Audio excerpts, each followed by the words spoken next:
I was on vacation in London. The sirens thing is actually true, guys. Like you have no idea how bad it really is. What's the best country you ever visited? The best? I'd have to say probably my time in the Netherlands. Purmerend is probably the one I look back on with the fondest memories. Because like, keep in mind, I am like a bit biased though, and I'll tell you why. The reason why I'm biased is because when I went to Purmerend, I thought my career was like literally over. I thought like I'll have to go back to school. I'm never gonna make it. Like this is just like my last ditch effort. Let me have some fun in EU one last time. And then like I went to Purmerend, and it's like every single day I would wake up and I'd like bike. I would bike to the gym, which was maybe like a 20-minute bike ride. I'd do my workout at the gym and then bike another 5 to the center. I'd get to the center, I'd do my stream, and it's just like, then after my stream, I'd just be like shitposting on Twitter on the walk home, talking to like my parents, or like having fun trolling on Discord. And I'll never forget like the feelings that I had in Purmerend, like in the Netherlands, because it was a city like, it was just like such a nice place. Like everyone there extremely nice. The fucking environment, the weather wasn't like also really nice too. The cost of living wasn't even that bad. And it's like I remember after like literal months of being in like a depressive slump and like hating my life, that was like the first place where I started to actually like smile again and like feel good again and like be like happy. You know what I mean? I remember. Because it was like, that was the place. I don't know. And that's why I'll always, always, always, always, always look back super fondly on that place. Like, just a nice little, like, neighborhood ish type city. And then every single day, like, going around, like, walking. That's like one of the things I kind of dislike about, one of the things I don't like right now about the trip to Germany that we're doing. We're too far from the hotel to actually walk. And that's like one thing I don't like, because I've always loved the like walking in Europe. You know what I mean? That sounds so fire. Yeah. Because like it was just a place where I was able to like really, really, really, really, really be like happy again. And I remember I'd made a video about it too. This was a really, really, really good video. Look how the YouTube scaled during it, by the way. Yeah, I don't know. It's just like, bro, that entire trip was just everything. The Netherlands trip was the biggest highlight of 2022 after the Doobly Burple cheated on and heart failure stuff. I honestly think, I'm gonna be honest, bro. I think like it's by far one of my like fondest memories ever. Because like over there, you have to understand that it's like it wasn't just that. It was also like that's when the whole thing with like Ilo Santa was like going down and stuff, and that was when I like overtook him, and to feel like I beat the bully, you know what I mean? Like that was like the biggest thing for me too. To feel like, damn, I finally beat the bully. Like I would literally smile every day, because I was like, finally I'm unlocking my true potential again. I'm not like feeling mentally burdened at all. I'm just like. This is deep Dantas lore. I have to research this. Here, you don't have to. Because, like, I love talking about it so much that it's like, I'll talk about it right now, ICBA. So, okay, TLDR. You can watch, like, the Europe video as well after, just, like, get more of the feeling. But TLDR, what happened is I was in a position, like, it was, 2 years ago almost? Where I was in this position where after having gone through like whatever my last like relationship, if you even want to call it that, and the whole incident that happened, I pretty much had everyone turn on me, or that's at least how it felt to me. It felt like I didn't really have anyone left. It felt like I didn't have any support systems anymore, and it felt like I was losing everything. Right, I was losing the public's respect. I was losing the people that looked up to me, right? Being like, let's say, getting 1,000, 1,100 viewers average, and then just like falling off to a point where I was like literally 300 to 400. Like like literally 300 to 400. And the thing about me is that I had worked so hard for so long that I didn't want to give it up. But this is where like fate comes in, because not only was it that I was losing all these friendships that I lost my last whatever too, and then I also was losing a lot of like viewers and shit. It was also the fact that I couldn't even grind because I had heart issues as well, right? So I had heart issues which prevented me from being able to stream for long hours, which prevented me from streaming. So even on the days that I would stream, I would be sitting there and I would just read literally hundreds of comments from people that disliked me, talking about how much I had fallen off and how unentertaining I was. Because like at the time there was this whole like thing with this like other content creator that me and him, we didn't like each other, and then he did like a bunch of fucked up shit to me, right? So then he would always like release videos about me too, and then I would talk about him on my stream because I'd want to address what he was saying, and then he would make more videos about this shit that I was like saying to address what he was talking about, like making fun of me more and more and more. And it felt like no matter what I would say, I would just be in this like losing position where I could never win, right? So what ends up happening is that I have to deal with this for literally months. And over the course of, I think it was probably 3 to 4 months, I have to deal with feelings after, I guess, like a first breakup, right? I have to deal with like feeling like a community of people turn on me. I have to feel like hold on. Oh my god, I'm not gonna get the assist. So then I had to deal with like all these feelings, but the worst feeling of all is I had to deal with my mortality as well.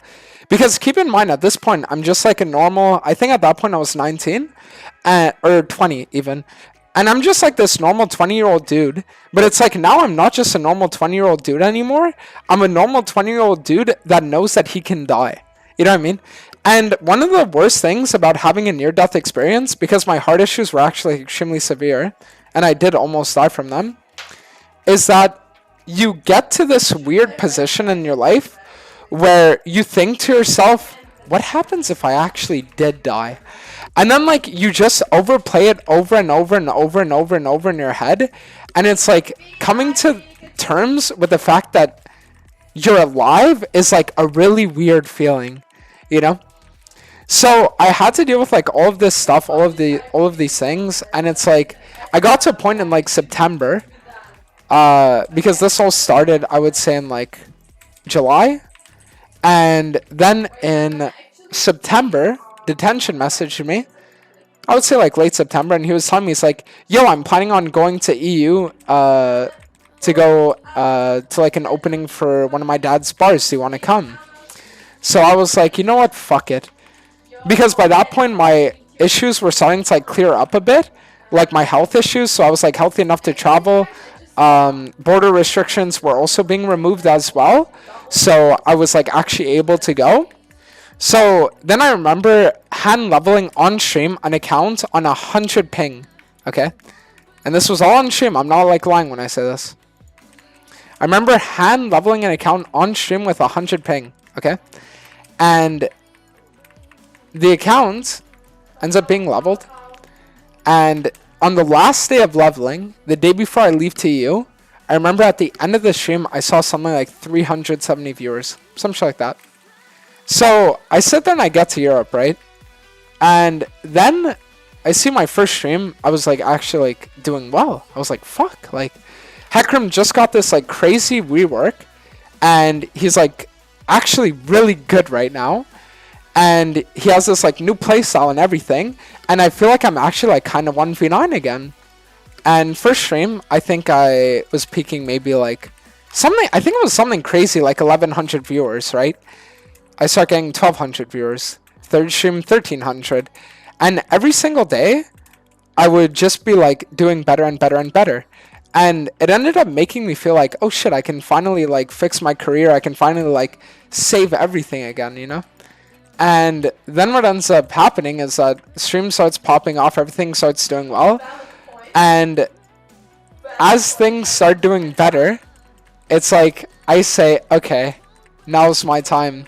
So the guy who for months had been sitting there and had been insulting me, berating me, and laughing at me, and had been literally probably one of the single biggest reasons why I was falling off the way I was. I made it my personal mission to like turn it as a fucking like as like a battle of good versus evil, and I said, I promise you good will win. So because I'll tell you guys something about being bullied. Let me explain something to you. When you get bullied, and I don't just mean like, oh, you're ugly, I mean like actually like bullied over a long period of time, you end up getting to a point where you lose all your self-confidence, all of it. And not only do you lose all your self-confidence, but you end up feeling like you're worthless. You know what I mean? Like you just feel worthless.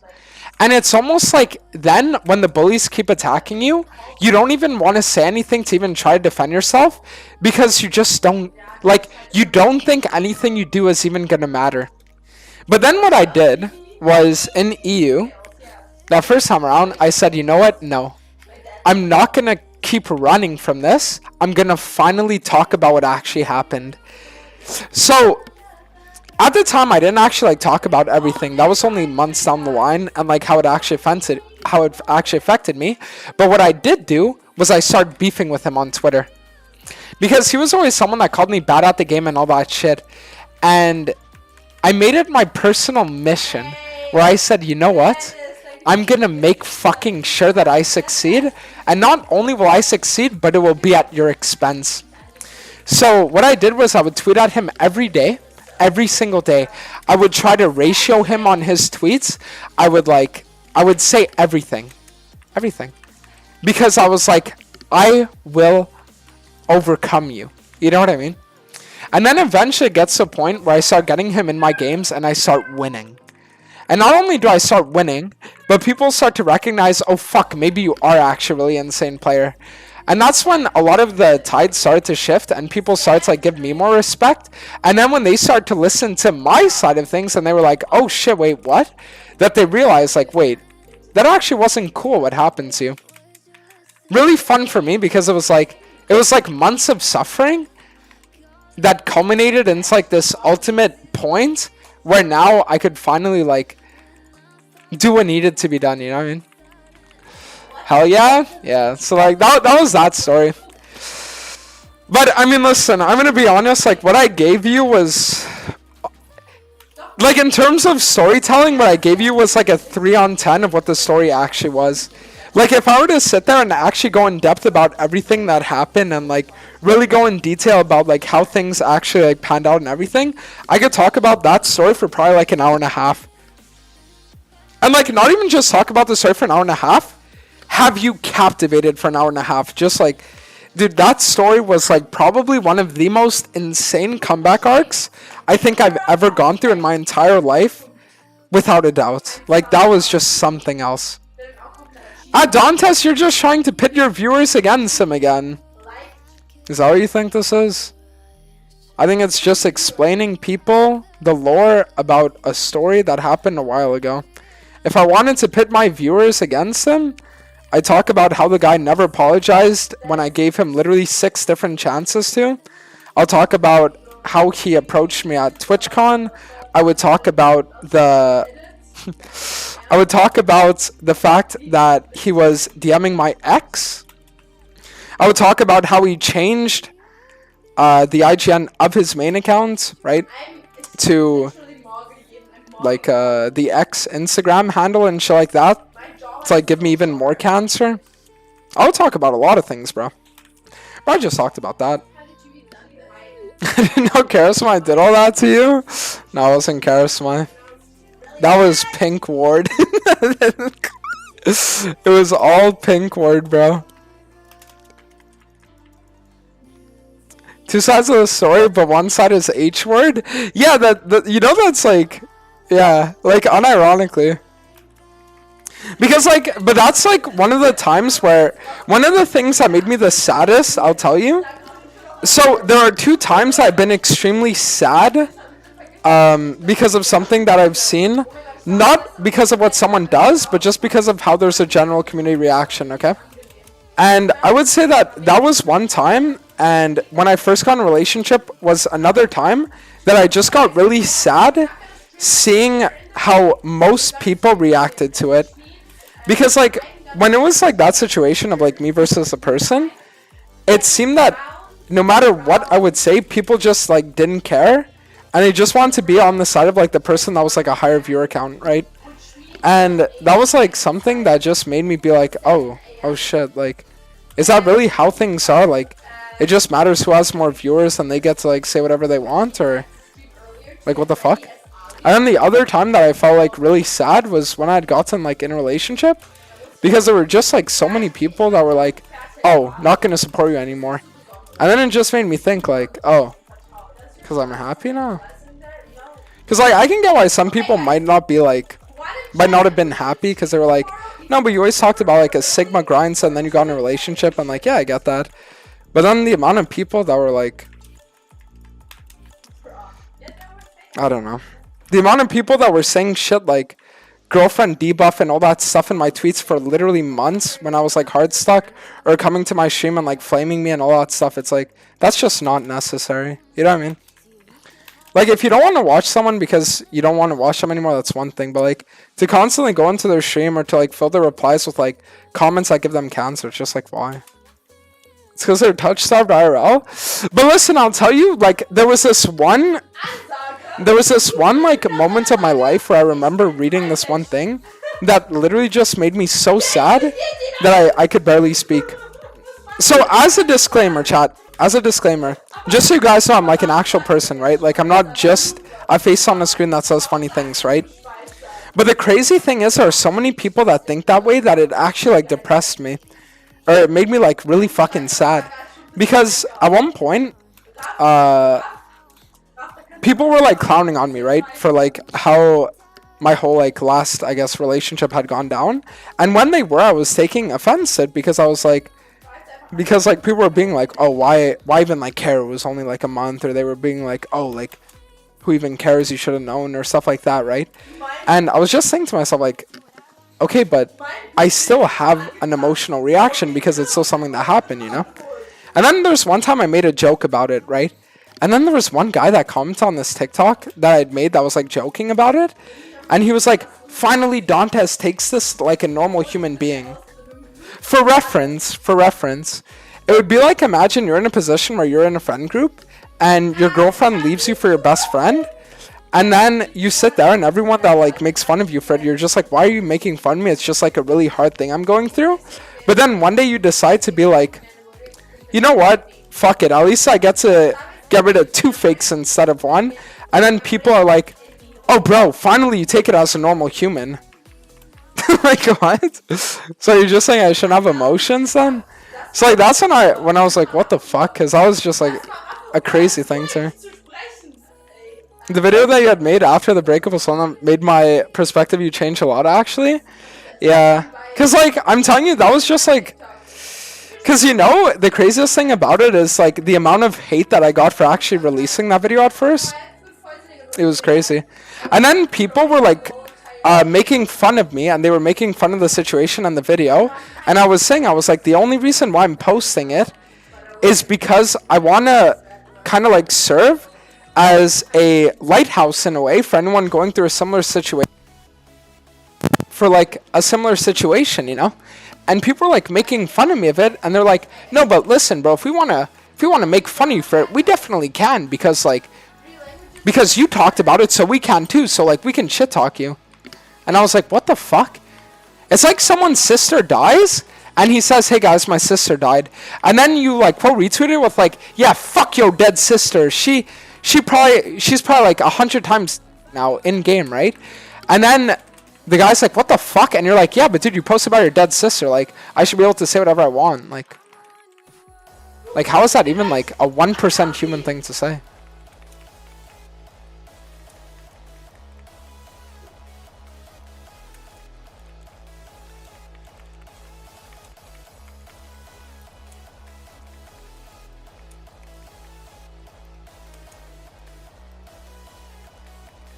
Go on. Adonis, do you think that if you are sad outside of a relationship, you can be happy in one?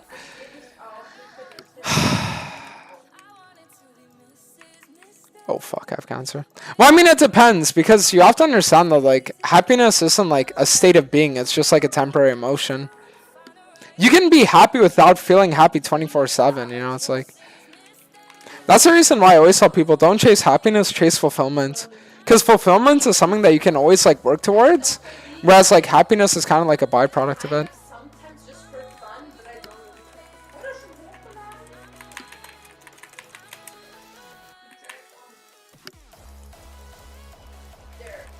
I'll play this.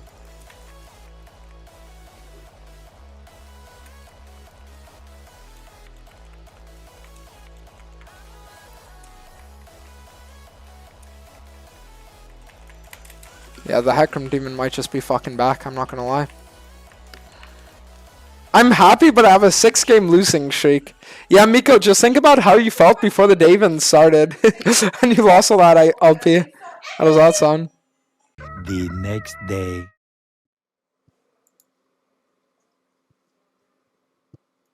Alright, guys. So we managed to hit Masters with a win rate of 33-6. So, like an 86% win rate. Not too shabby of a win rate, if you might ask me. I think that's honestly probably one of the best win rates I've ever done to Masters with a fresh account with. One of, if not the best, actually. Dude, I'm actually so... Okay, you know what? We can't stop playing, though. We actually can't stop playing, though, because we don't have that much time left in EU.